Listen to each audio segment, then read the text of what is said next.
Yes, welcome along to a brand new series of Upping The Ante in association with Bet365 with David Jennings and Johnny Dineen, counting down to the 2025 Cheltenham Festival. And yes, it's not an illusion, it's not AI, it's not a body double, it is Johnny Dineen. You're back. Yeah, I'm back, yeah. You gave us all a fright, but you're here. Yeah, look, I had to have a good think about coming back, to be honest. You know did you, yeah? I would kind of... Offers coming in? No, it's not even offers. It was nothing like that. It was nothing like that. It's just that, look, the old body clock is ticking away at the same time. So, look, I had to think near the time that it was ready to go, like, I kind of think, but I didn't want to commit to it like 7 months. The next thing you're saying, I don't want to do that. You know what I mean? Because once I say something, I don't want to go back on my word, you know, that kind of way. So that's kind of what I was trying to leave it as late as possible. How are you feeling? Are you feeling revitalised, re-energised? Yeah, exactly. Look, I don't be too busy now at the same time. Do you know what I mean? It's not as if I'm running like 12 miles a day or anything like that. So I even looking at somebody, I didn't know that the other day. You know them steps? Did you ever see that thing on the phone? Steps, yeah. Do you know these fellas are showing like how many steps? So I didn't even know I had it on my phone. Like, so they said, how many steps you do? I said, I don't have a clue. Steps. What are you talking about? So he said, this thing on your phone. So I looked, I don't know what you're talking about. So he said, you should do 12,000 in a good day. You know what I mean? So I said, I don't even know what you're talking about. So he said, show me your phone. So he went, 900. 800 and all this. My most is about 2,000, you know what I mean? Okay. So I can imagine. I'm not exactly doing a lot of exercise at the moment though. Now tell me this, how did you get, I know the early mornings are a killer for you. How did you get on this morning? What time were you up at? About 5, was it? No, I actually played poker last night with Phyllis. Oh, be the Lord. Yeah, and I came up to Kildare. I was there at 1 o'clock in the morning. But I left in at halfway, but I thought I'd be here like loads of time, you know what I mean? Yeah. She said it took me an hour and a half to go, what torturous it is, like coming in the car. So it'll be the train from now on anyway, for sure. It'll be back to normal. I think so, yeah. Like even though I didn't have to get up at 7:30 instead of 5 o'clock, which is a help, but the being stuck in the traffic doesn't appeal to me at all. I'd rather get nearly face to 5 o'clock stint than doing that anyway, you know? Okay, well it's great to have you back, Johnny. And you all want to know how he's done over the summer and how his punting year is going.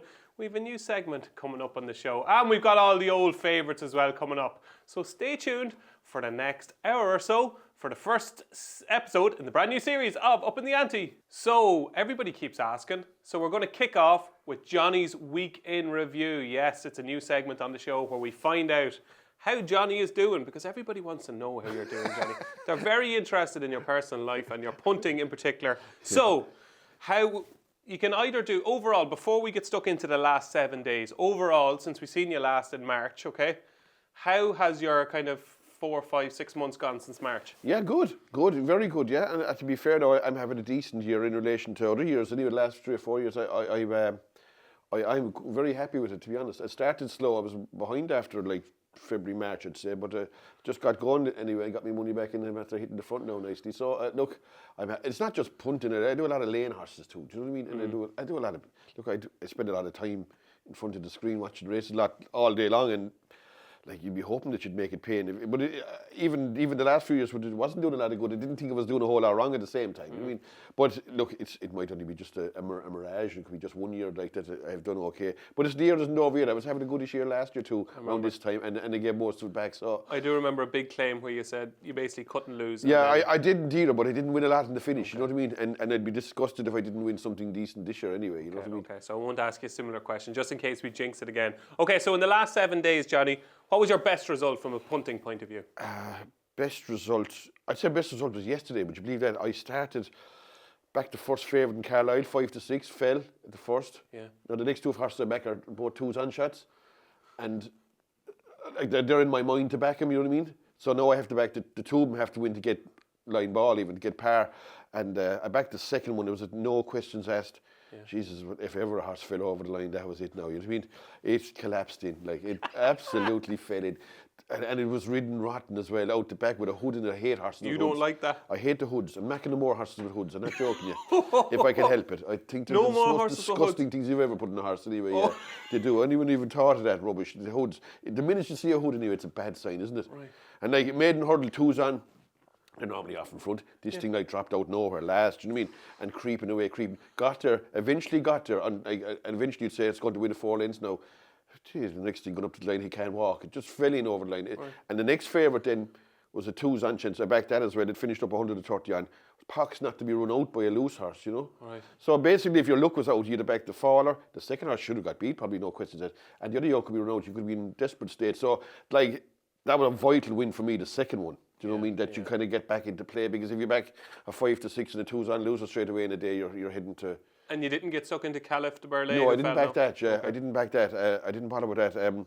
Look, kind of a sore relief to get me money back. I kind of pulled up stumps for a while, and I missed the price that anyway. It was like evens. Next thing you're looking at 4 to 9, and it was first time over fences, and I suppose that's what cost it too. First time over fences, just took a dive at the fence, and it was going grand now at the same time. You'd say it was jumping probably would have won, yeah. And what was your worst result over the last week? Was there anything that was a real punch in the stomach? Oh, I tell you what happened to me there twice actually. Now twice.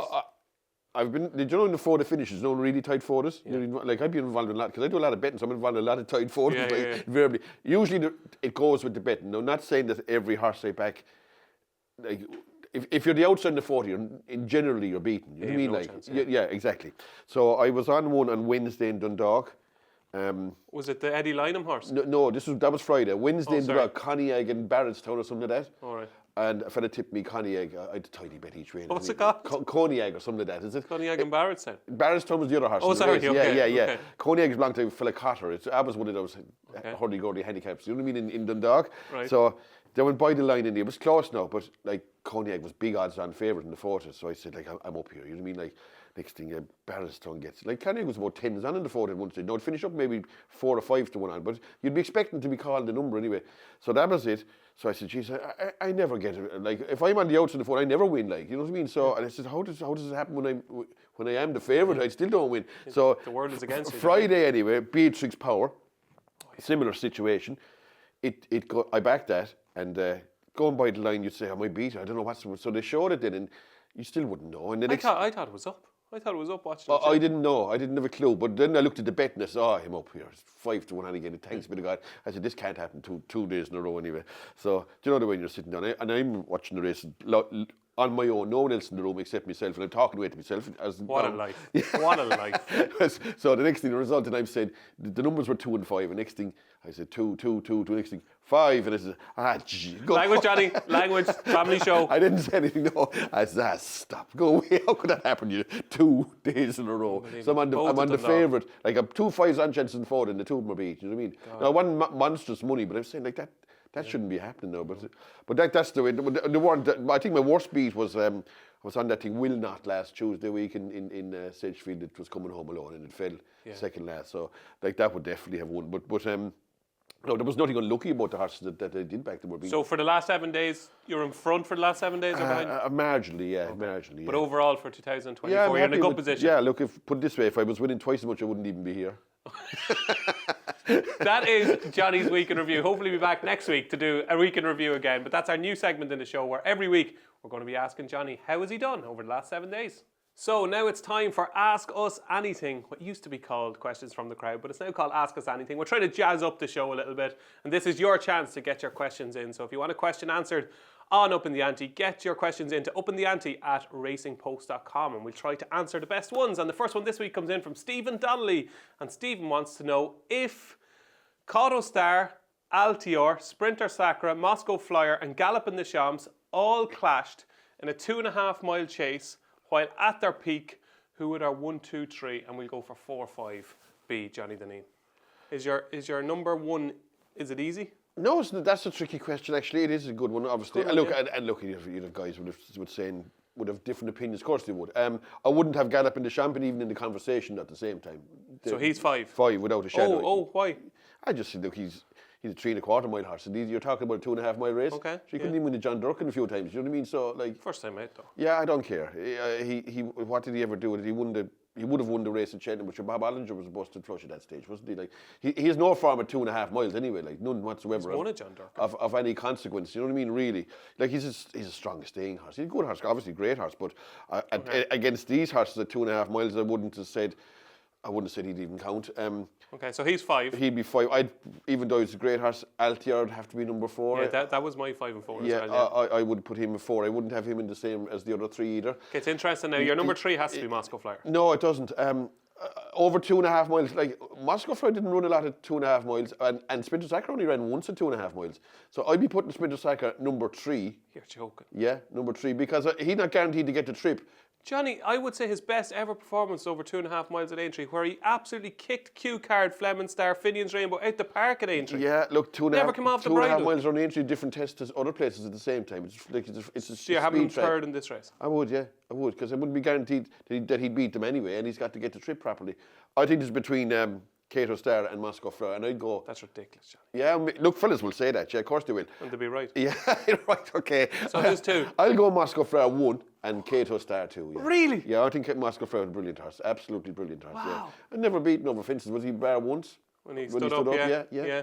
Rackar Bow beat him one day in Punchestown, yeah, and like anything you beat in Punchestown. But like I think he's a brilliant horse. And like he was like a bordering on a champion hurdle horse at the same time, you know, that was as good over, if not better, over fences. And I would say he ran in a pretty vintage era as well. Whereas Sprinter Sacre won a few races. Okay, he beat Q-Card, they were goodish horses, but Size in Europe was alright, wasn't he? I suppose he was, yeah. Look, I suppose Cato Star won a lot of good races too.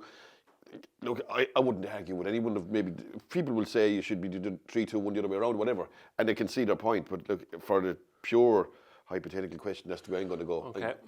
Johnny very controversially goes number 1 at Moscow Flyer, 2 Cato Star, 3 Sprinter Sacre, 4 Altior, and 5 Galloping the Champs. And I'm absolutely sure Sprinter Sacre would win this race. So I'm going Sprinter Sacre, Cato Star, Moscow Flyer 3rd for me, and then you're into Altior and Galloping the Champs. Good question to start the show, wasn't it? Yeah, absolutely. Look, as I said, you can be talking about those things like Koska moments. It's very hard to compare horses from different eras anyway. And you've gone a bit mad since we saw you last. And as somebody will say, how could you put X in front of Y in a situation like that? And they could be right too, but no one can be proven either way. So you can say what you like. There you go. Great question, Stephen. Second up this week is Pauline Smith, and Pauline wants to know, we all know that Johnny loves game shows, especially The Chase, of course. Have you been watching The Chase lately?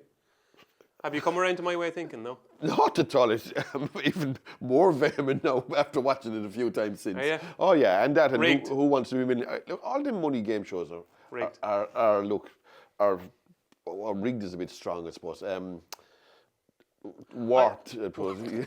I often wonder if the people running the show, The Chase, saw this show and saw your clip, which went kind of viral. I think over almost 500,000 people saw the clip of you talking about The Chase. I wonder would they get you on, right? And then to prove a point, just give you loads of money and say, we let this fella win 100 grand just to prove Didn't want to be easy questions though. For me to, what's your name? What comes after B in the alphabet? C, D, E, or M? Okay, so Polly wants to know, right? We all know Johnny loves game shows, especially The Chase. But if you were a mastermind, Johnny Dineen, what would your specialist subject be? And I have no idea what you're going to say. Yeah, well, look, that's the kind of program I'd like to mastermind. Because there's no money involved in it. Do you know what I mean? It's pure. They're playing for pride. And same with Countdown or whatever. That's a great show as well. But I don't like the ones with the money ones because I definitely think they are a bit of hocus pocus going on. Anyway, right. Listen, mastermind. First of all, if I was on mastermind, I'd absolutely disgrace myself. I know I would. Because chosen specialised subject, I probably get about 3 and none of the other ones. So, you know, when they're looking for you to do the ordinary one, there'd be no one in the seat. No. So, look, my memory isn't as good as it used to be because you know when you get older, your memory. Just spit it out. Come on. If I was, it'd have to be something racing related because I wouldn't know about anything else. Right, okay. I'd probably pick something like a horse racing colour silks or something like that, or owners or something like that what colour. If you showed me maybe the pictures of the silks of the silks, I probably would remember back, especially back in the 80s and 90s. And they were always fascinated me were owners and where they went to and where they don't. You know, you'd say where those colours go to. Like you don't see him with horses anymore. You know what I mean? Yeah. But you go back to the likes of the really classic colours, likes of Jim Joel, black with the red cap. Do you remember him though? Is that the horse or the owner? The owner, yeah. What's his name? Jim Joel was his name. What kind of horse? He had horse with Henry says like fairy footsteps. I think he actually won the Guineas. But like Lord Howard, the Waldwin, and all these kind of people. Do you know what I mean? The like Lady, whatever, Duchess of Westminster, all them kind of. You know what I mean? Even Jumps colours, whatever. You don't see them as much anymore. They're like, I suppose they were the real rich English people or whatever like that. But I could always, like, I'd nearly be able to tell you who owned certain horses. You know what I mean? So you want them to show the colours and you say who the owner is? Yeah, or else show me the owner and say what horse do they own. I might get that. You know what I mean? That kind of a thing. But as I said, my memory Mightn't be a great watch now, would it? No. Well, I suppose they have very like off the wall like kind of ones anyway. You know what I mean? So this thing wouldn't. It's double Dutch to anyone like really because bar the person involved. But I would say that I could remember some of those things. But nowadays my memory is gone. You know what I mean? Like once you get older, you don't be able to remember nothing. You know what I mean? You don't. I mean, I go to the shop and get 6 bananas, and they go in 2 hours later and get another 6. You know what I mean? And then I bring it home and I say, "I got them already." It only happened 2 hours ago, so I wouldn't be much good on mastermind, I'd say. So there you go. Johnny's specialist subject on mastermind is kind of owners' colours from years gone by. Yeah, that kind of a thing. You know what I mean? That will really draw in the audience. It's a thing that I bring on to today, insofar as I look at a horse and I say, I'm not backing that because of them colours. I'll never back a horse. You're joking. I'll never back a horse of Willie Mullins in the wife's colours. Never, ever. In Jackie's colours? You never, ever. Not interested. Never, ever. Why, you think because it's not sold? They're not any good normally. You know what I mean? Okay. The first thing I ever learned as a kid, when I went to the races with my father, Kevin Prendergast, anything that ran in his own colours, useless. Okay. Useless. There you go. And there used to be short prices too, and they used to go down to the Prairie and they looked terrific, but they couldn't run though. Yeah, Kevin's always looked great. There you go. Johnny's specialist subject on Mastermind. It's owners' colours. Our third question this week comes in from Matt James, and Matt wants to know, if the Cheltenham Festival was only one day each year with 7 races, what would our ultimate Cheltenham Festival card be, Johnny Dineen? 7 races. First race, what are we kicking off with? 7. I'd go, no handicap for certain anyway. I'd have to throw in 1. None, 0. I'm going with the Supreme. Yes, agreed. Arkle, you have to Champion Hurdle. So you're just having day 1. Those 3. The first 2 races on Wednesday are the Gallagher novices. Gallagher and the Brown Advisory. That's you're 5. Up to 5 now. Yeah. I'd have gone with the 2.5 mile novice chase, but that's gone now. So I'd stick in the Stairs Hurdle and go Gold Cup. No champion chase? One on a while. 5, 6. Well, we'll make it an 8 race card. I forgot about the champion chase. The champion chase. Oh, yeah, 3. Yeah, right. Okay. We'll go to champion chase 6. Right. And forget about the Stairs Hurdle and go Gold Cup. Gold Cup. Finish up with the Gold Cup. Yeah. I like that now. Yeah, that's not bad. Yeah, that's what I'd go with. Yeah. Okay. I forgot about that. Yeah. I didn't think. I forgot about champion chase. Yeah, you're right. Yeah. No, you'd have to put in the champion chase definitely. Okay. So there's 3 from the first day, 3 from the second day. Yeah. And 1 from the last day. Leave out Thursday completely. Okay, so Johnny's ultimate Cheltenham Festival card is Supreme, Arkle, Champion Hurdle, Gallagher Novice Hurdle, Brown Advisory, Champion Chase, and then into the Gold Cup. Yeah, that's it. Yeah, that's it. I think you couldn't get better than those, no myself. There you go. That's Johnny Dineen's ultimate Cheltenham Festival card. And our final question this week in Ask Us Anything comes in from Graham Canning.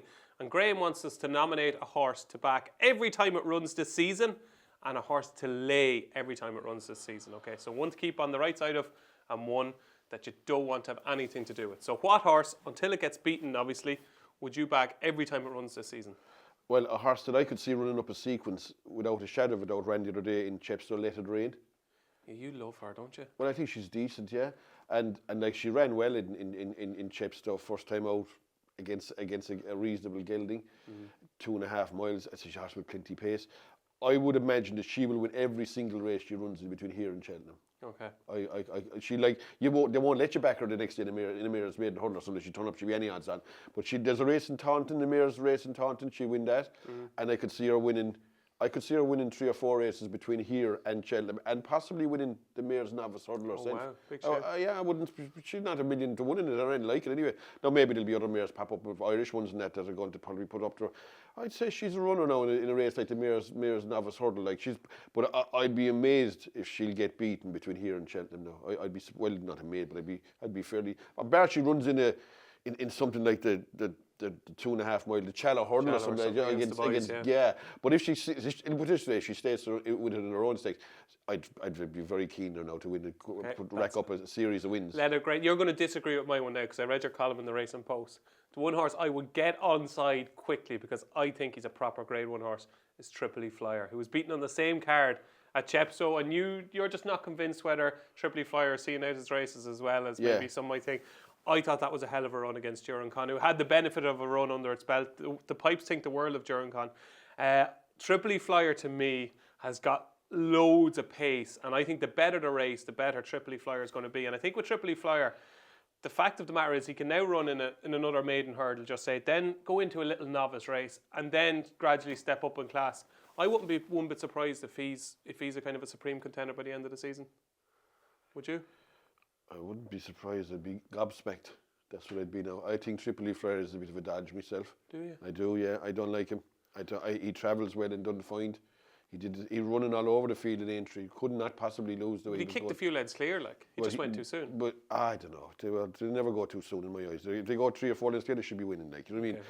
I think he travelled well in Chepstow. Look, he's a surefire with a maiden hurdle. But I think when he comes up in class, when he gets down and dirty, he don't want to know, in my opinion. He won an all-weather bumper too.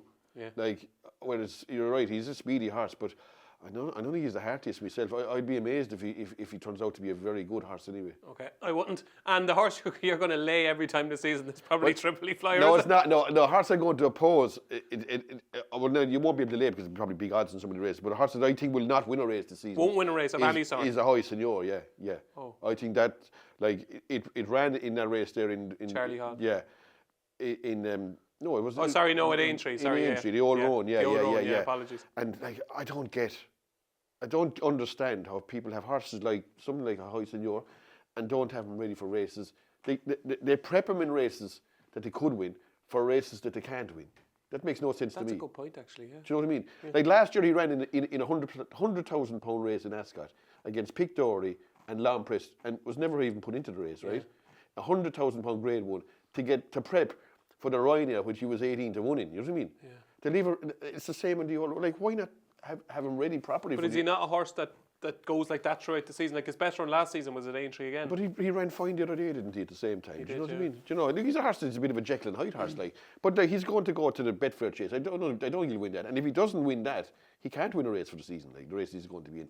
So to me, if you have a horse like that's in between like two studs, you see it with William Mullins with them, the likes of Saint Sam. Like, look at all the races he wins by keeping him at his level. They like a Bacchusson and them horses, they never even venture into the top level because they're going to get blown away. This horse like had a golden opportunity to do something in the All Roan. He's only won 1 race out of Novice Company as well, which is a scandalous return for a horse of his ability, in my opinion. Wow. That's all he's won, 1 race. And that was a lucky fortuitous win in that Cotswold Chase. Race half fell asunder and he got through late to win it. I don't know, I think the horse has been, he's a wasted talent in my opinion, because I think if you had, a bit like Nichols had Brave Man's Game for the Charlie Hall, like he knew in his heart and soul he wasn't going to win anything else, but he was there to win if he was ready. He was ready to win it. He didn't win now, but like there wasn't much point prepping him for the Betfair Chase when he couldn't, or the King George. When you have a horse like that, I think you need to get him ready for the races they can win and not the races they can't. Okay, that's a High Seigneur Johnny is going to take on every time this season. I have a very controversial one now, just because I think he's slightly overrated, and he obviously has to run in all the big races. It's Fact-to-File. Just think with Fact-to-File, how good is last year's Bride Advisory? Monty Starr was second. Good horse, obviously a very good horse, but he's now basically joint favourite for a Gold Cup. And I just don't think we've seen enough of him to think that he's an absolute worldie. Like, you know, he won a nothing race really at the Dublin Racing Festival when Gaelic Warrior fell asunder.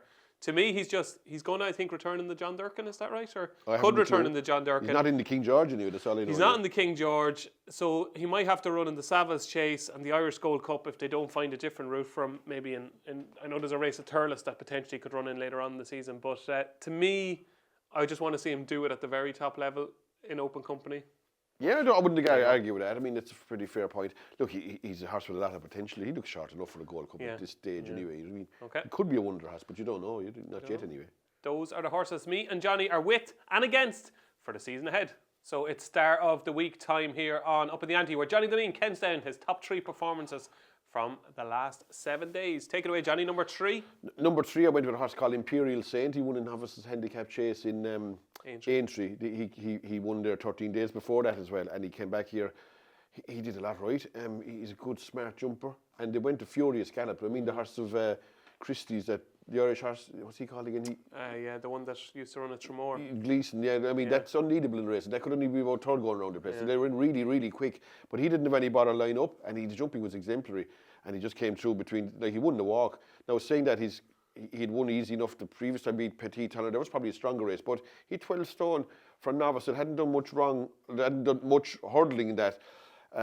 He's up to 128. He'll go up again, say one. Like he's already on the cusp of being a contender for the Grand Annual, in my opinion. Anyway, his jumping is really accurate, and he can lie up with a strong pace. So he'd be a horse to follow. Now he'll need to run. How many times? He'd need to run 5 times to run the Grand Annual, would you? So he'd need to run 3 more times, but he wouldn't want to go up much more than either. You know what I mean? So if he does go price himself out of a race like the Grand Annual, then he's into. The Hobbs White Yard has started the season well. Yeah, they have. Yeah, and I think Richard Johnson owns this horse, isn't it? Richard Johnson Racing. It is. Yeah, it is. Yeah, it's in one of his colours. Yeah.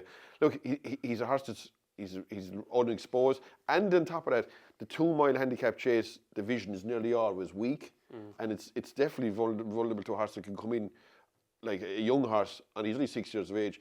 Good ground looks quite important to him. So I'd say he may not run through the depths of winter now. So they might even get him qualified and go for a race like that, and maybe arrive back in Cheltenham fresh. You know what I mean? That kind of way. No, he's an interesting horse going forward. He's a nice horse in the making. Okay, number 3 is Imperial Saint. Number 2. Number 2 is a horse called the Gamble Brewery. He won in Fastlass on Sunday. He won a week race. He's a bit of a lummox or something, isn't he? He's still not the finished. No, he's not. But I tell you what he is now. He's better than 1, 2, 3. And I've noticed this year, and I'll be keeping an eye on it, that the English handicapper is definitely giving their horses a chance. Because he did it last year, I thought, as well. Well, he did it with Golden Ace last year, 1, 2, 4, and Dice Sardinas 1, 3, 1. And he's put this in 1, 2, 3. I mean, this horse should be unbeaten in all walks of life. What happened that day? That was a desperate race at Cheltenham, and he just ran a stinker. But he nearly fell at the first. He nearly fell at the first. And apart from that, like he's beaten Valgrand in the bumper, and he's beaten Durancan in Worcester. Okay, Durancan probably wants a bit further, but he's a smart horse now. He won easy the other day. Like, there'll be stiffer tests ahead. But like a handicap, as regards being 1, 2, like if he ain't way better than 1, 2, 3, I'll give it up anyway. Do you know what I mean? He's a much better horse than that. But I do think one thing that people should look at going forward is that I think the English handicappers are trying to give their own horses a chance by giving them nice low ratings to start with. Yeah, absolutely. That's the Gamble Brewery. For Kim Bailey is Johnny Dineen's number 2, and your number 1 star of the week is? Look, sorry, potentially the star of the week is Mr. Megget. He was quite impressive, very impressive. Saying that there's going to be stiffer tasks down the line, but he did everything right. Now he was getting the penalty allowance off of some of them as well. You'd be kind of expecting that he'd win, but he is unquestionably a nice horse. I'd love to just see him get down and dirty and see is he a proper horse, or do you know what I mean? He's winning every race he wins in the bridle. Yeah, you don't like that? No, I don't like. Even the fact you had Sprinter Sacre number 3 in that race, you don't like bridle horses? Well, no, look, I think if you're backing horses, there's nothing worse than being on one bridle horse that leaves you down. You know what I mean? Yeah. They're frustrating, and so you think, I was going well, I'll win here. Next thing, push comes to shove, and he backs out of it. Like, so, I think when you're gambling like every day of the week, and you see these horses coming, you're saying, this is going well ahead. Next thing, bang. One little shove, and you're there, oh no, we're in trouble here. This thing isn't going to do anything extra, like, you know what I mean? That stuff. So they kind of infuriate you as regards punting. Did you ever back Archibald in your punting career? No, but I tell you what I did one day, and I was in Limerick making a book years ago, and it was Stephen's Day, or Boxing Day, whatever you like it, and I was in a desperate hole now early on. Did everything wrong. Leopardstown started backing losers and lane winners and everything, and he ran against Strawberry and took a whip out of him when we had 4-6 or 4-5 or whatever to try to get me money back. And next thing he was running all over Strawberry. He'd say he couldn't lose, and next thing eventually he got him beat. So he was. Was he beaten that day? Oh, he was beat. Yeah, he was. Yeah, absolutely hounded it. Dirty thing is right. Yeah. Oh, there was one. Wash your mouth out! How dare you call Archibald a dirty thing? That was favourite horse ever. That was one of his worst ever giveaways. Now the one you should look at that now. There's no way. Worse than the 2005 champion hurdle. Oh, worse. Yeah. Well, no, that wasn't very bad altogether. but at least you got beaten by Brave Inca. You know what I mean? In that instance, this is beaten by Strawberry now. You shouldn't get beaten by Strawberry at the same time. But anyway, he did. So he got me out of a hole that day. So I'm not mad about it. I'm not mad about the strong travellers that don't find much. Yeah. You know what I mean? Especially because invariably the better tracks will expose those kind of chinks. Okay, so the first star of the week in the new series is Mr. Megget, who was, of course, Johnny Dineen's wager of the weekend in his Racing Post column, which you can read every Saturday. It's one for the Racing Post tracker time. Yes, Johnny Dineen's big eye catcher of the last 7 days, which you have got to put in your Racing Post tracker to remind you when it runs again. Right, Johnny? Who was the big eye catcher this week? Well, it wasn't such a big eye catcher. It's such a horse that I'd say would win a race or two. You know what I mean? I'd say he's not a super horse running it, but he ran in a race on Sunday in Fossless. First race, Quanti Tutti won it. Horse Quanti Tutti, Paul Nichols. Quanti Tutti. I think that's the name of it anyway. And this horse was third. A horse called Don't Wind Me Up. A horse of Nichols and is it Nichols and White or Nichols and just or not or Hobbs and White? Is it? Yeah, Jonathan White. Yeah, Hobbs. Yeah. And look, he ran in the very first race. Look, he was his first time out of a horse. He had run in a bumper last year, 4-5 in a bumper in Chepstow. One of the world's worst races. He went okay now, but there was bits and pieces of money from in this race, but he only was having a school, I'd say. He didn't seem to really take part, but he travelled really well in the race. And he finished, like, he's well beaten now at the same time. Now, he might be one for a handicap project, maybe, I'm not sure. But he is capable of winning an ordinary maiden hurdle and progressing into handicap. I'd say they're probably teaching him how to race because he may be on the free side or something like that. Okay. But I'd say the first day he'll be backed, he'll go close, put it that way to you know. Okay. You're not winding us up. No, that's his name, yeah. Don't wind me up. Don't wind me up. There we go. Johnny Dineen's one for the tracker. Don't wind me up. Put in your Racing Post tracker and it will remind you when it runs next. Now the time has come for Johnny's midweek treat, Johnny, and we're going to take it seriously this year, right? So we're going to count. So we've 20 shows, right? Okay. So we're going to count, how you're doing, and we're going to say, 1 out of 2, 2 out of 3, right, whatever. Okay. So at the moment you're 0 from 0. Okay. Yeah. Clean slate. Right. Serious stuff now. It's important just to get us off to. Yeah. Look, I'll try. First race tomorrow in Ayr. Okay, so the 12:45 at Ayr on Wednesday. Yeah, novices handicap race. Look, 3-horse race. You're playing it safe. I'm going to go with Candor. I'd say there won't be that much between the three of them in the betting. Maybe, you know what I mean. He's not going to be odds on anyway. I'll go with Candor. He's a tongue strap on it. He's a wind up, but it's first time over Finn. Lucinda Russell horses tend to be better chasers. Yeah. It started well, is right. Step out is kind of half aggressive, I think. He's gone over for Danny Mullins is over to ride that, and the bottom horse is belonged to Deborah Cole. Yeah, Mortal Flame. I just think it Candor on its run behind Intense Approach in where was that? That was in someplace in, was it Perth, I'm not sure. Okay. But anyway, that was a good effort, and I think that's probably good enough to win here. And once he's wind up, is anywhere successful, I'd fancy him here. So Lucinda, you can watch again now because he's just criticised a high senior for the first half of the show, but now he fancies your horse to win the first race at Ayr tomorrow. It's Candor in the 12:45 at Ayr. It's Johnny Dineen's first midweek treat of the new series.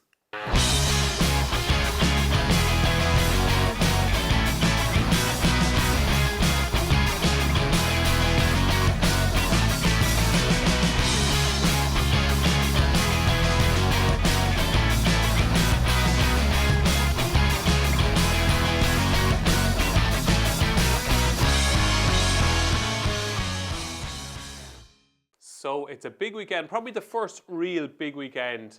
And on what's happening this week, we're going to preview 5 races looking ahead to the weekend. And we're going to start off at Cheltenham on Friday. It is the November meeting. I'll be there, looking forward to it. And we're going to kick off with the Slower Chase. I think, as Tony Calvin said on Twitter, I think it's a hard race to say without sounding pissed, isn't it? The Slower Chase. Is it John Bon's for the taking? And in general for the season, how do you think John Bon is going to fare? Is he your 2025 champion chase winner? Look, he's a good chance, but I wouldn't say it wouldn't be nailing me colours to the mast just yet. He is a good chance. He's going to be a contender for sure. Whether something will possibly improve past him, it's quite likely, I'd have said. If he did happen to win a champion chase, you wouldn't have said he's a vintage 2-miler, would you? Really, he's a good horse, a very good horse. But you'd say that he could be vulnerable to the really, really top one. Saying that it has been a weak enough division for a few years, so he has his chance. He should win this. He looks to have Edward Stone to beat, and he's kind of half blue from beating Edward Stone at this stage, isn't he? Do you know what I mean? He gets the better of Edward Stone every time. Edward Stone is rising 11. Your man is rising 9. He's probably at the right age, 8 into 9 for this kind of a horse. Look, he should win. If he does turn up, I think there'll be 1-2. I do. I think a good ground suits Edward Stone best. If he has to have any chance of beating John Bon, it'll be on goodish ground. You know what I mean? But you'd expect John Bon. Saying that it's more likely to be Edward Stone's derby than John Bonds. You know what I mean? Yeah. That's Just what I'm so good in the race last year, wasn't he, John Bond? Yeah, but that's what I'm saying about the horse like Edwardstone. Like, I'd imagine King will have him primed here because he ain't going to win much else. You know what I mean? These kind of races. These are the races he should be targeting, I think. And he may well do. Like, he was impressed with himself a few times last year, that horse, you know. So He'd make a good trainer, Johnny. Do you ever think about it? No? I think so, yeah. I think so. I'd know when to back him anyway. Well, I think I would anyway. You know what I mean? And not back him. Yeah, I'd be a bit worried about the integrity of the stables. Yeah, it wouldn't be great, maybe. Yeah. It wouldn't be great. You'd be in front of the stewards a few times. I'd imagine there could be a few early morning raids. There could be coughing. Waking me up on the bed, yeah. There'd be a lot of coughing going on in Give us that your stable. So, John Bond, we both agree if he turns up, he wins. Edwardstone likely to finish second. He should win, yeah. I think they'll be first and second, yeah. Okay. Yeah. Now, I have a strong opinion on the next race we're going to preview on Friday. It is the Albert Bartlett Novices Hurdle. Good quality race and some impressive horses from earlier this season are going to be clashing here. I like one in this, Johnny, and I just hope that it's the same horse you like. Have you a strong opinion first of all? I do. I like Potter's Party. Oh, so do I. Well, Yeah. Charm even.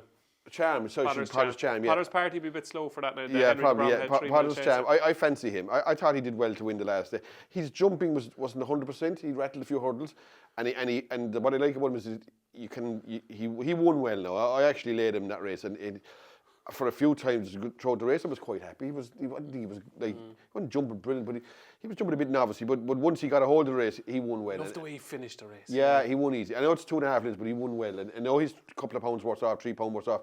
The other one is a £5 penalty for some reason, Valgrand.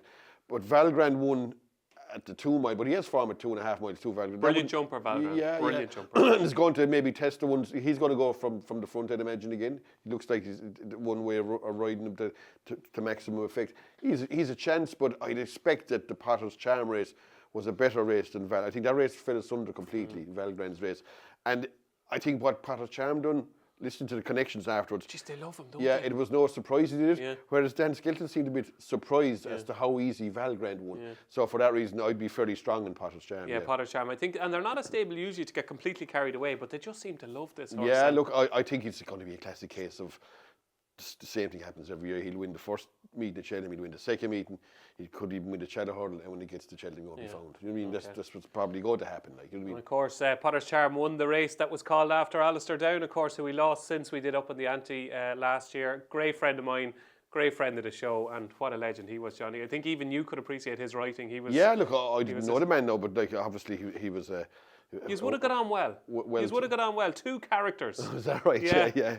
I know he was a well-read man anyway, very, very articulate, very clever fellow anyway, surely. Yeah, he was a legend of the game. So farewell to Alistair. That is the Albert Bartlett Novice Hurdle. We both think Potter's Charm. I was very impressed with him the last day.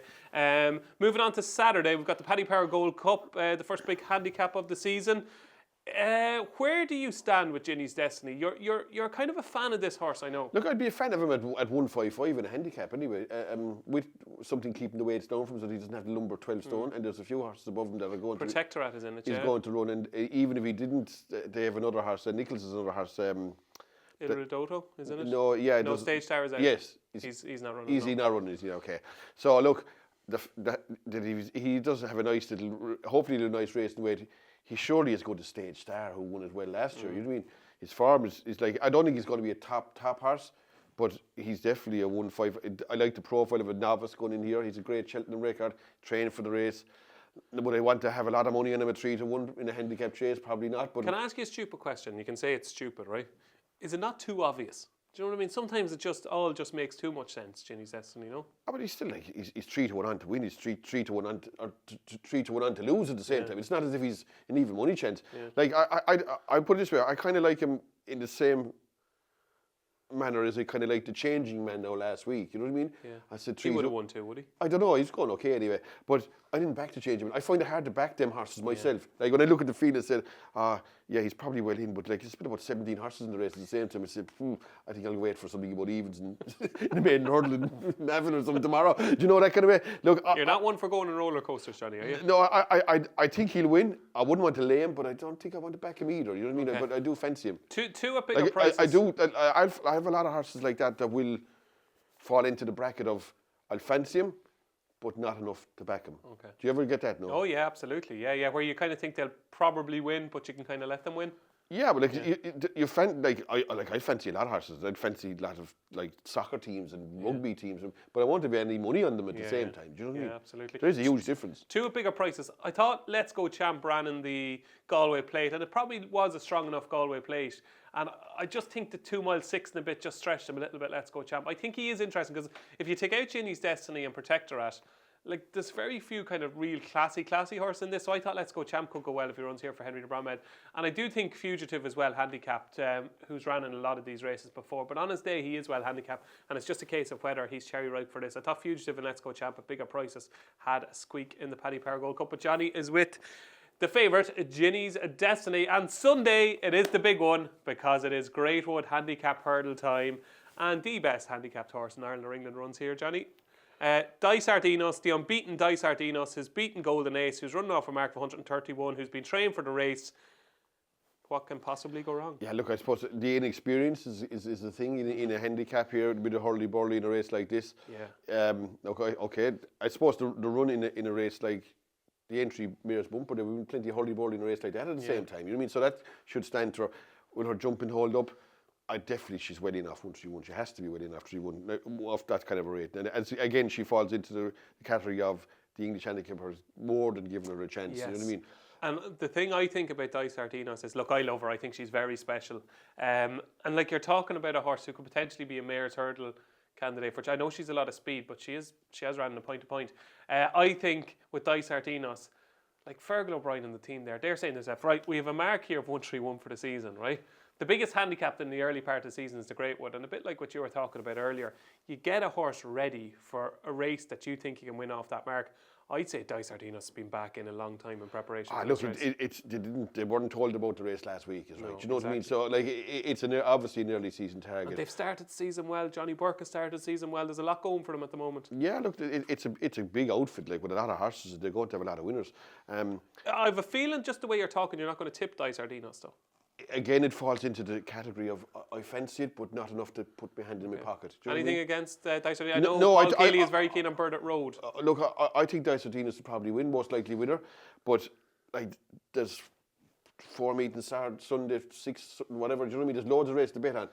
These races don't overly appeal to me at the same time. So, but if you pay, like, just say if you back the winner of the Greatwood or the Paddy Power Gold Cup or a big race like that, would you not get kind of a bigger kick out of it? Not at all. You're joking me, right? No, it's all about the money. You know what I mean? It's all about getting paid. You know what I mean? There's no good having a bit. So tell me this, Johnny. Just say on this show, if you put up your weekly charity bet, that competition is coming up in the next segment of the show, right? If you put up your bet on this show, okay, and you tipped it to the thousands of people that watch the show, but you didn't back it, would you prefer that horse to win or a horse that you backed during the week at Ludlow?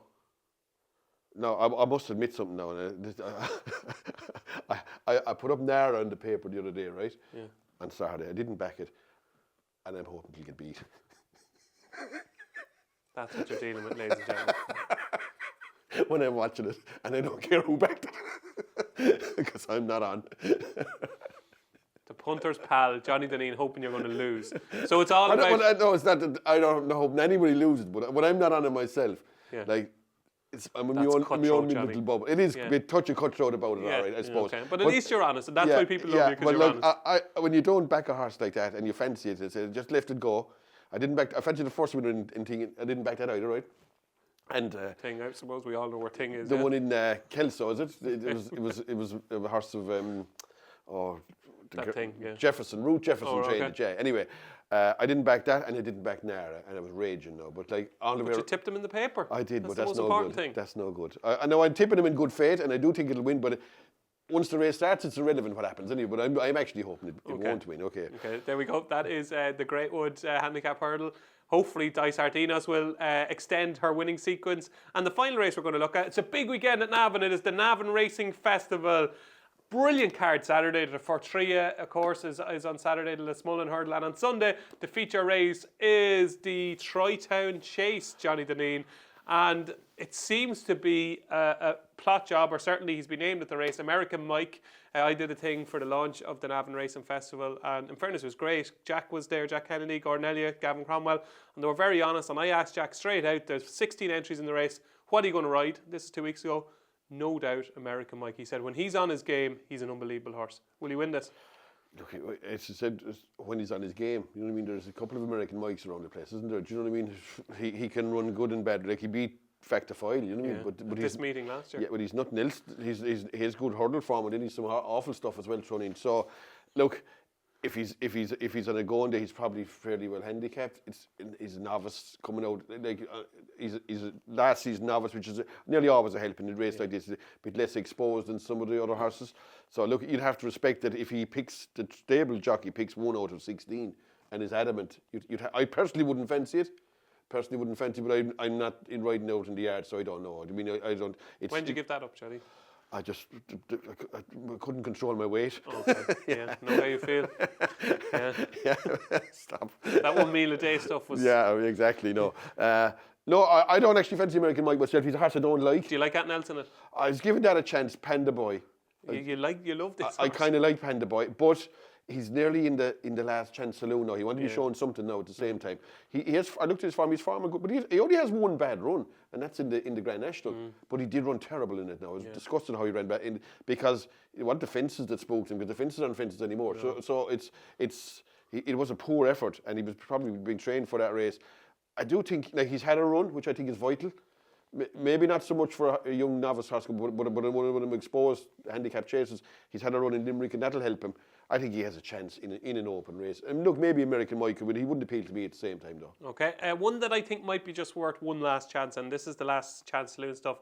Percival Le Galois has got off favourite for these, like the Galway Plate and the Kerry National, and there's a lot of talk about Percival Le Galois. But I think he has had excuses on a couple of occasions, and you kind of forget he's still only a second season novice. I think he's still well handicapped, and I think one of these days things are going to go right, and maybe they might ride him a bit more forcefully in the Tri-Town at Navan on Sunday. He's got a big chance, and he's obviously race fit. I think Percival Le Galois.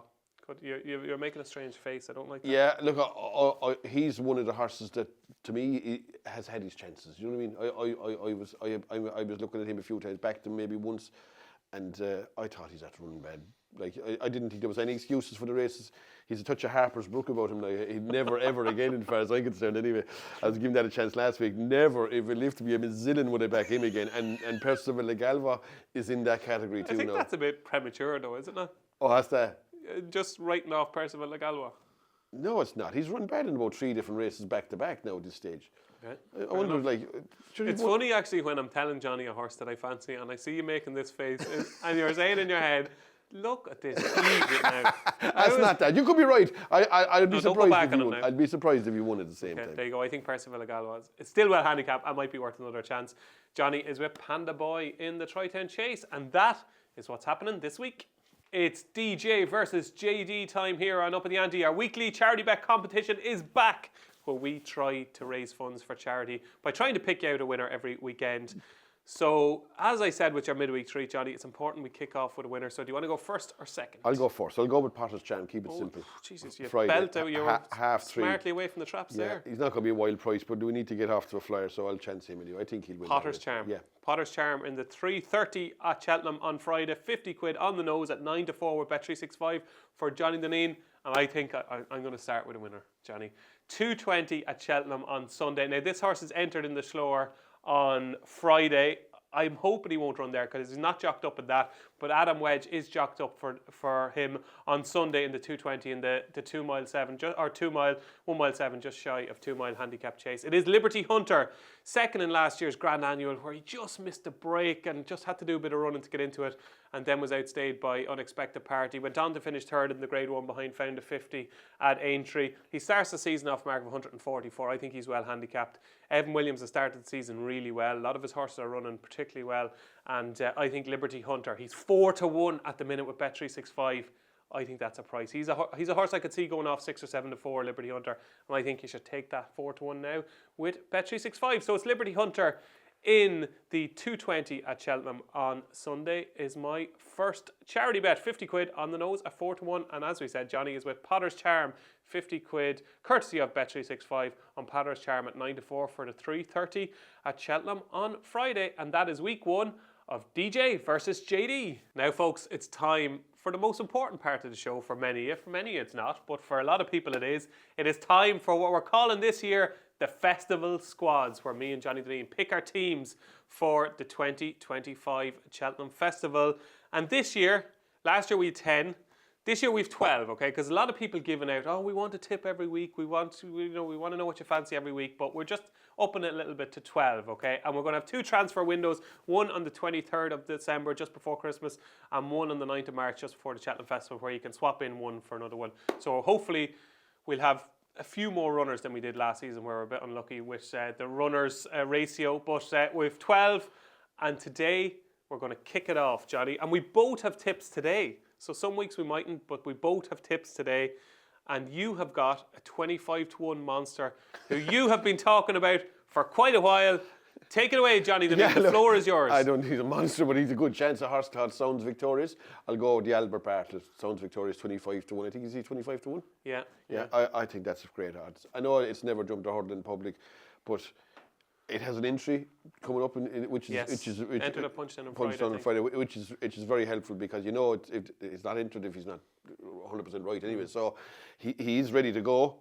And I do think the one beauty about a horse like this is there is only one race for him. It's not a case of he's going to run in some other race that he's going to... Could he run in the Gallagher novice? No, I hope. No, he won't be quick enough for that. He's going to be good enough to run in the 3 mile, or he's not going to be there at all, basically. Do you know what I mean? He's either going to be in the Albert Bartlett and running in it or win it, hopefully, or he isn't going to turn up. Like, he's not as if he's going to do a Ballyburn and turn up in a 2.5 mile race, or he's going to go...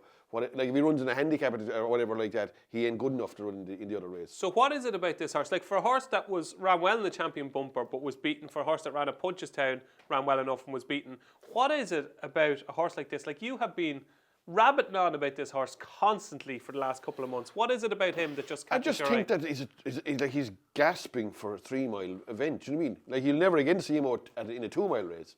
Like, he'll start 2.5 mile race and work into 3. He'll have no bother staying 3 miles. So to me, a horse with... How do you know, though?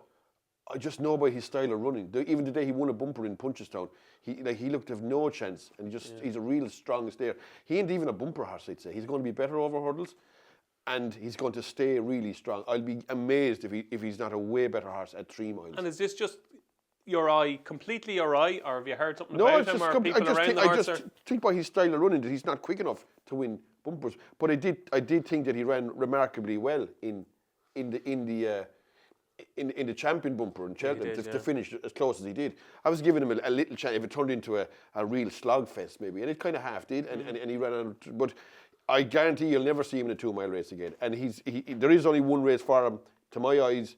I'd be gobsmacked if he's good enough for the Gallaghers, but he's a 3 mile horse.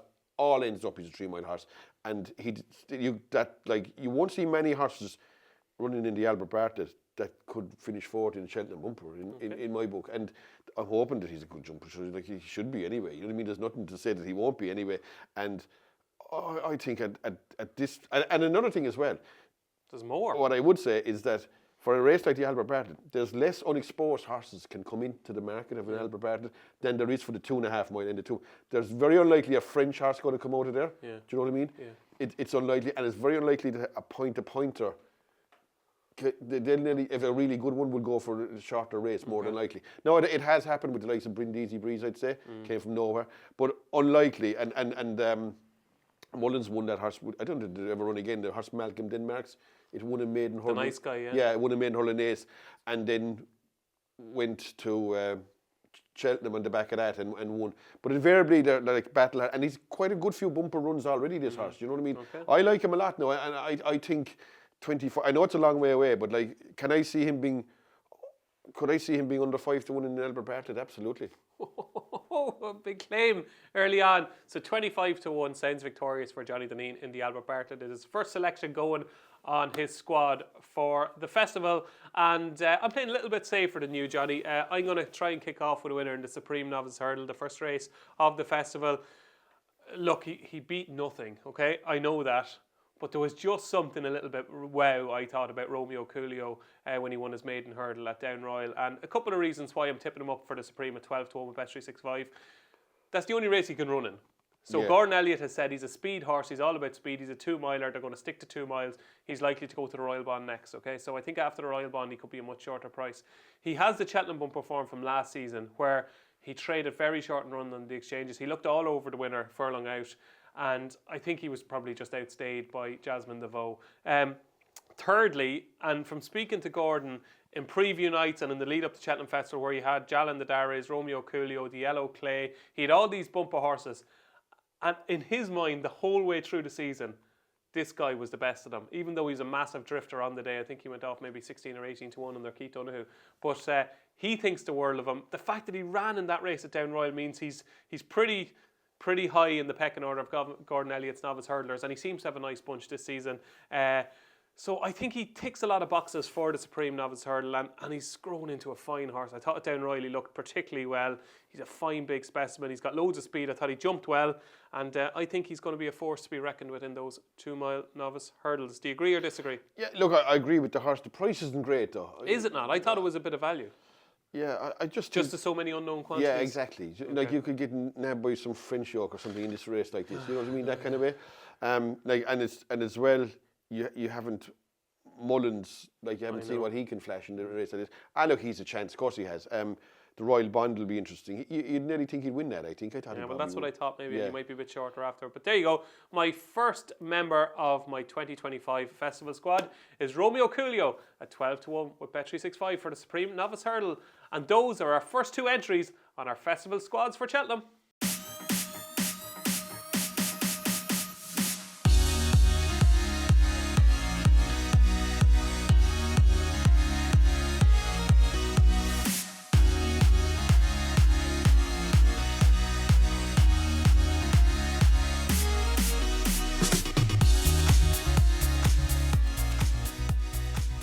So our final part of the show, and it's a new segment. It is called Johnny's Never Ordinary Moment, Johnny Dean. And this kind of scares me a little bit because you have free reign to do what you want. So it's a Johnny rant, or you can throw in a joke or anything that you want to talk about here and now. I have no idea what you're going to say. I haven't asked you beforehand. You're allowed to do what you want, say what you want. You can have a proper rant. The floor is yours, but just don't end us up in court. Yeah, I won't. And look, it's not a rant, so ultimately it's making a difference to me. But one thing that I cannot get over is the non-uniformation. Is that a word? I wouldn't say so, but it could be. I think it is. Uniformation. Yeah. Yeah. It's like, it's like counting of a dodgy 12. Yeah, we'll give it as a word. You can check it out. We'll give Susie a buzz. Yeah. And the non-uniformation of weights between Irish and English horses when they get to Cheltenham. I think it's absolutely ludicrous that you could have a horse going to the county hurdle or the Martin Pipe or something, and you don't know 3 weeks beforehand what rating Madness. It is absolute insanity, and how it's allowed. How it's at the marquee meeting, the showpiece meeting, fellas are going to say, we're 128, but hopefully we'll get 3 and we'll get in. You know what I mean? This rubbish. You know what I mean? Like, they don't even know what rating. You don't even know what ratings you have to work to get into a race. It's complete and utter. Like it's like, you know, it's like you can picture these guys. You know, like Father Ted. You ever see Father Ted? Of course, you saw Father Ted. Yeah. Well, a lot of people would. There's not one person watching the show who hasn't seen Father Ted. But it's like Ted is picking out the horses, the English horses over in England when they handicap him, and he's pulled them out. He goes, well, Dougal, such and such a horse. Did you see him in Fairyhouse? I did, Ted. Do you know what I mean? We'll have to give him 8 anyway. You know what I mean? Like, do you know what I mean? But basically, what the English handicapper is saying, Paddy is over with the Irish horses. None of them are trying, right? So we have to give them 7 and 8 and 6 and 5 and 4 pounds to counteract. What do you mean none of them are trying? Well, he's saying that they're not showing their full ability. Exactly. Why are they raising them 7 or 8 so? It doesn't happen in the flat. So if a horse wins a handicap in Naas off a 96, he doesn't go to Royal Ascot in the Royal Hunt Cup and they say, oh, give him 8. Do you know what I mean? They go to the same rating, don't they? I think so, but I think there is a bit of discretion. I think. Is there? Yeah, I think so. But not as much as like they pick this thing out of a hat and they decide, so we'll give them 2, 3, 4, 5, 6. Basically, what they're saying. There does seem to be a lot more uniformity. What was your word? Uniformation. I'd say it's uniformation. I think it is. Anyway. Yeah. Well, who's a journalist amongst us? Well, yeah, that's debatable too. Yeah. That's debatable. But on the flat, there does seem to be more unity between the flat handicapper in Ireland and England than there does over jumps. Like, what's the solution here then? Well, the solution should be that the guys, English and Irish handicap, should sit down and say, like, okay, you should know beforehand what's going to happen. There should be no such thing. Maybe there's a blanket put 5 onto them. but not say, oh, he gets one. This fella's probably doing his best. We give him none. This fella definitely isn't doing his best over here, so we're going to give him 8. Or he won the race last year, landed a stroke. That can't happen again. So we're going to give that trainer 8 because last year they backed York from 20 to 1 to 6 to 1 and it won. So because there was a horse last year that got £10, wasn't there? Was there a horse of Tony Martin's maybe that got £10 or something? There could have been, yeah. But like it's Good Time Johnny, but maybe, it's a joke. Like that. It's a joke that there isn't a system in play where maybe if the English handicapper comes along and rings the Irish, or they surely talk to each other and say, look, there's a horse there. He was 140 over hurdles. He dropped to 127. We ain't having that. Okay. We ain't having that anyway. You know what I mean? Yeah. He ain't coming to Cheltenham. You have to do it. Basically, what's happening is the English handicapper is trying to make up for the leniency of the Irish handicapper. They're obviously leaving in horses too late. So do you think there should be just one mark between, and there should be agreement between the two Exactly, camps? Okay. exactly. English and Irish handicappers, when they're going to be running against each other, there should be no such thing as. And as you say, when it works the other way, when an English horse comes over to Ireland, it runs off his English mark. Yeah, I don't even understand, but it's the pure like willy-nilly of it, the pure like absolutely. That one horse could get 3, your horse could get 8, my horse could get 5. Like what's going on here? Like, it's you know what I mean? It reminds me of do you know a draw in a bar at Christmas? Yeah. Do you know what I mean? And the next thing they pull out, the next thing it's the fella that had a bottle of orange last week, but he was never there for the whole year. Like they just put him back in. Yeah. We're not having him. He's not getting nothing. Anyway, I mean, like they pull out his name and they say. So in a way, are you saying basically that the English handicappers don't trust the Irish ones? Of course, that's exactly what it is. That's exactly what it is. So why would they be putting up 5, 6, and 7, 8 pounds otherwise?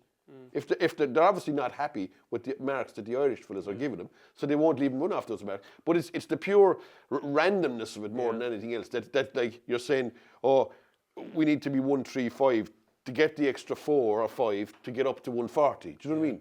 So the Irish fella is known that he's going to get an extra 4 or 5. I don't see in this day and age. It sounds so archaic that there isn't a system come out that every English or Irish horse, they have the same mark, they run against each other on a regular basis, and they should have a mark, one mark and one mark only. Do you know what I think, Johnny? What was your 12-letter word again?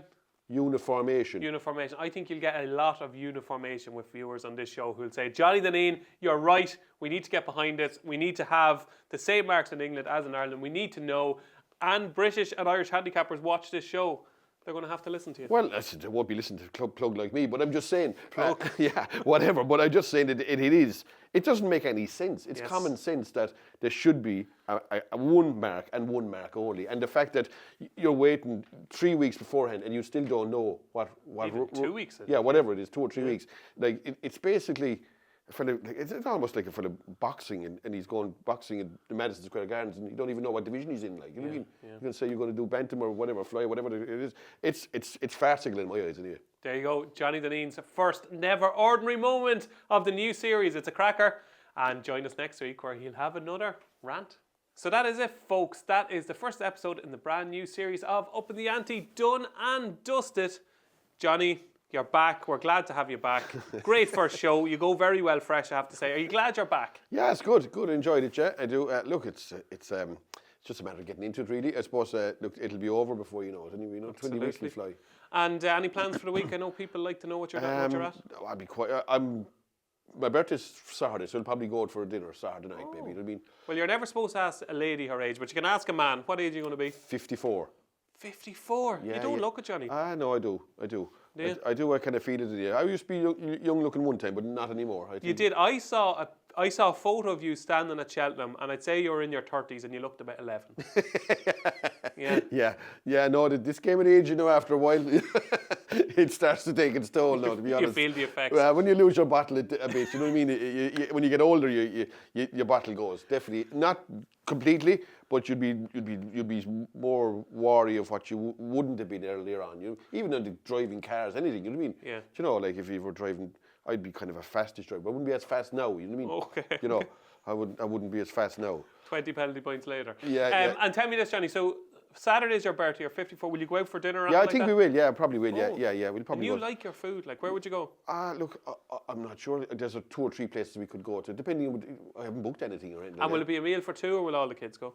Just the 2 of us, I'd say. Well, just 2 of us. Yeah. And will you pay for yourself or will she pay for you? Well, most of the restaurants charge you these days. You know what I mean? No, what I'm saying is, will you pay for yourself or because it's your birthday, will it be paid Actually, for? no. I'll pay for it, I'd say. Oh, yeah, I'll will pay you? for it. Yeah. I wouldn't. It's irrelevant whether it's my birthday or not. Do you know what I mean? Okay. Yeah. So there you go, Johnny Dineen, 54. Send him on his birthday wishes on Twitter.